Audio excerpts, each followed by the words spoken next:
Have you ever thought or wondered why sports clubs failed? Going to have a little chat today, go through some examples.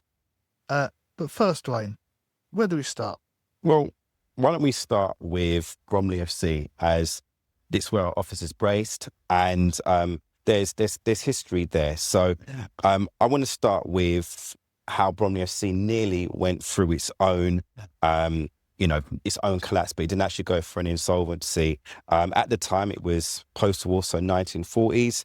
The club, unfortunately, was pretty much on the brink of closure. However, it was the fans that banded together, and they were able to bail the club out, keep the players paid just before Christmas. And obviously, the club is still around. It's thriving. It has entered the FL League, and obviously, in today's modern time, fans can't bail out clubs. But today we're going to talk about some case studies as to why clubs today fail and how it's not as simple as it was back then. Yeah. Well, so I mean, the key thing to really start with is if you want to find out if the PLC is doing well, a big company, ICI or something, you can go on the internet, look up the accounts, and you can see how well it's doing by its profit and how much shareholders have got. It's written in pounds, shillings, and pence. For a sports club, it's a bit more difficult, but yes, you have to make sure there's enough money around. But for most people, it's did the ones win this weekend? Did we win in the Premiership? So you've fundamentally got two masters that people are trying to comply with, and they don't necessarily line up. That's kind of one particular reason. Another one is a bit to do with the ownership, and I don't like the word ego, but that's probably the best way of describing it. In that you could be an amazing local business owner, met the best widgets in town, had been a phenomenal supporter of the local club, really want to engage in that club, but you're engaging as a fan, you're not engaging as a business owner.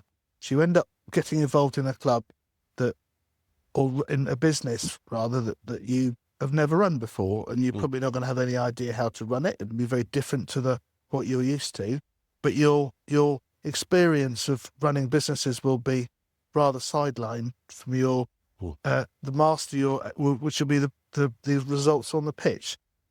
Not going to end well unless you've got vast sums of money.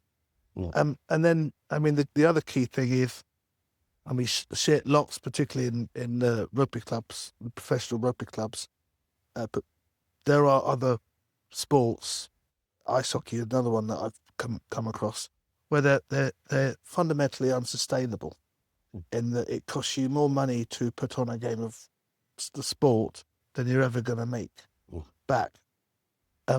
Now, there are some ways that people try to bridge that gap, and again, we'll deal with some examples of that. But not paying the players, people will expect you to pay the players. Not paying the tax bill, people were less worried about it until there's a knock on the door and the winding up petition turns up.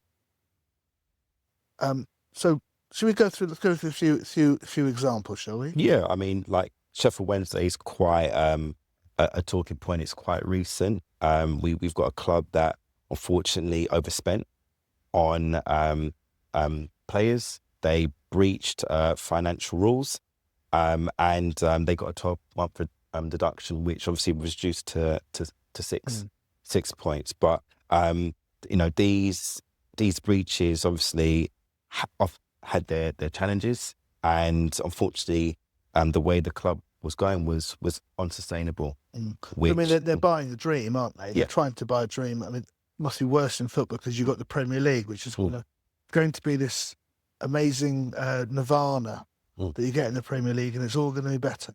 Yeah, and for a club, you want to please the fans. You want to make sure you bring in the right players, but when you've got a pot of money, you have to watch how you spend it. You're gambling with your funds. You're gambling with reputation. In this case, it didn't pay to please, as you would say, both masters, and that's why Sheffield Wednesday was in the position it was So the next one I had a little chat about a couple of years ago, which was London Irish. Like a number of the clubs we talk about, COVID had I would hardly say that they were all in rude health, but COVID didn't help. Not being able to get any income at all for a year from people actually coming through the turnstiles wasn't going to help. And since that time, London Irish, their main backer was one person who, over time,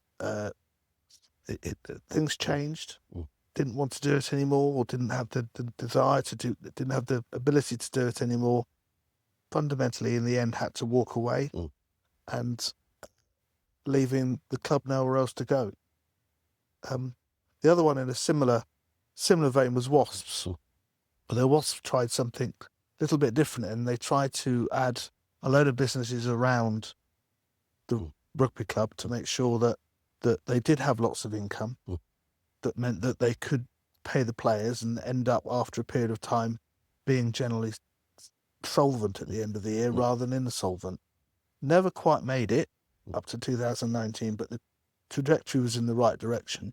Then we had COVID, of course, and all of the businesses they were running were all the same sorts of businesses that were all shut down during COVID.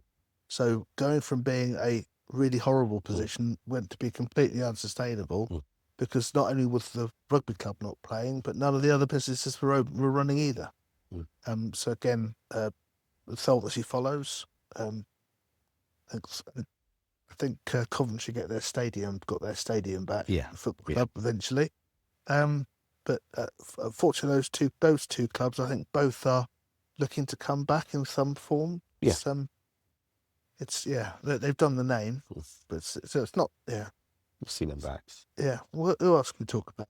Rangers. So this one is probably over a decade ago, but it's an example based on the employees' ownership trust. So the players were all put on this trust scheme, and but unfortunately, I would say in sort of layman's terms, for anyone that's not familiar with a employee ownership trust, was it didn't work well. They breached certain legal parameters, and they actually owed more tax based on those breaches. And one of the main creditors that forced the wind-up petition was HMRC. So obviously, when you fall out with HMRC, you've got the tax to pay, and you've got the fines to pay because you didn't pay the tax.